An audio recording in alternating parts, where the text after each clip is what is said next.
নমস্কাৰ সকলোকে। আজি মই চিকেনৰ নতুন এটি ৰেচিপি আপোনালোকৰ লগত শ্বেয়াৰ কৰিম। তো আজি মই বনাম বাটাৰ আৰু নৰসিংহৰ পাতেৰে চিকেন। তো ইয়াৰ কাৰণে মই প্ৰথমতে কেৰাহীত অলপমান মিঠাতেল দি দিছোঁ আৰু তাতে মই চিকেনখিনি দি দিছোঁ। ঘৰত বেছি চিকেন নাছিল, অলপেই আছিল। তো চিকেনখিনি মই ইয়াতে দি দিলোঁ। এতিয়া মই চিকেনটো অলপ টাইম ফ্ৰাই কৰিম। বেছি ফ্ৰাই নকৰোঁ, অলপ সময় আমি চিকেনটো ভাজি ল'ম।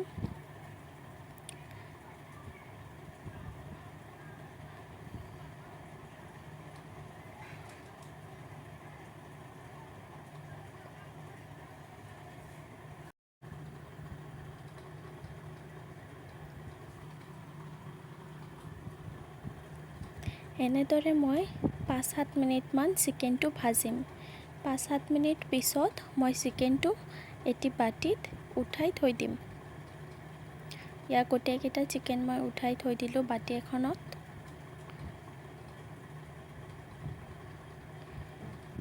এতিয়া মই সেইটো কেৰাহীতেই দি দিলোঁ গোটা জিৰা, আদা নহৰুৰ পেষ্ট 1 চামুচ।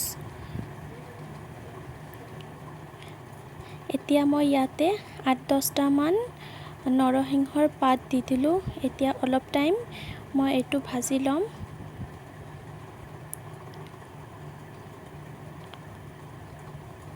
অলপ টাইম ভাজাৰ পিছত মই ইয়াতে দি দিম 2টা পিঁয়াজ কুচি। ইয়াতে মই 2টা পিঁয়াজ লৈছিলোঁ। এতিয়া মই পিঁয়াজখিনি অলপ সময় ভাজিম। পিঁয়াজখিনি গোল্ডেন নোহোৱালৈকে আমি ভাজি থাকিম।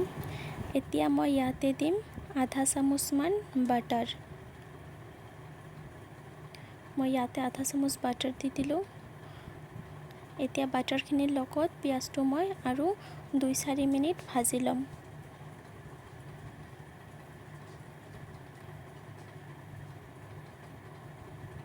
তাৰপিছত মই ইয়াতে দি দিম 4-5টামান কেঁচা জলকীয়া।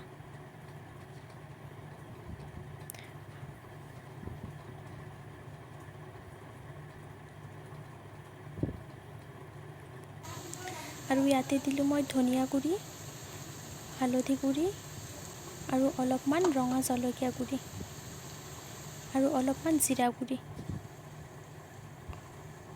এইকেইটা মছলা দিয়াৰ পিছত অলপ টাইম চামুচেদি এনেকৈ লৰাই থাকিম।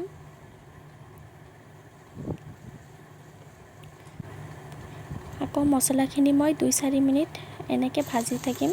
তাৰপিছত মই ইয়াতে দি দিলোঁ 2 চামুচমান চয়া চচ। চয়া চচ দিয়াৰ পিছত মই ইয়াতে অলপমান দি দিম নিমখ।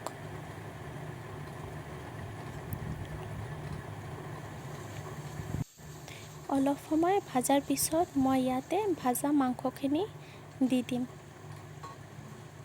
মই ইয়াতে ভাজা মাংসখিনি দি দিলোঁ। এতিয়া 2-4 মিনিট মই চামুচেদি এনেকৈ লৰাই যাম, নহ'লে জ্বলি যাব। মছলাখিনি পুৰি গ'লে তেতিয়া ভাল নালাগিব, সেইকাৰণে চামুচেদি এনেকৈ লৰাই থাকিব।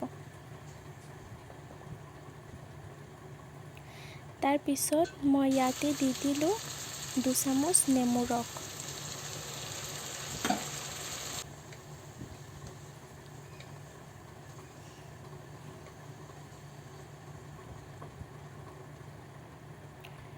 নেমু ৰস দিয়াৰ পিছত মই অলপ সময় ঢাকনা মাৰি থৈ দিম।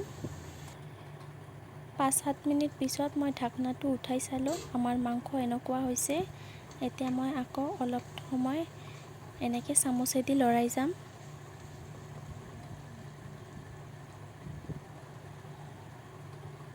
তাৰপিছত মই ইয়াতে দি দিলোঁ 3টা ইলাইচি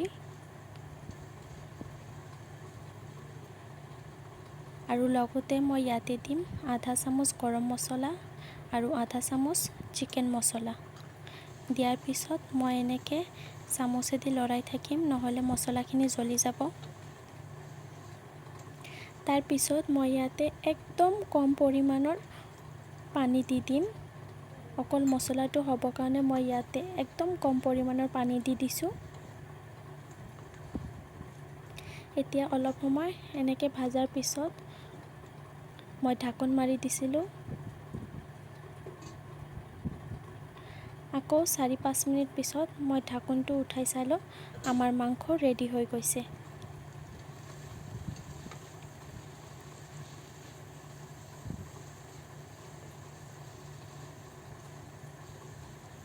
এনেকৈ 1-2 মিনিট মাংসটো মই লৰাই আছিলোঁ। অলম'ষ্ট আমাৰ মাংস হৈ গৈছে।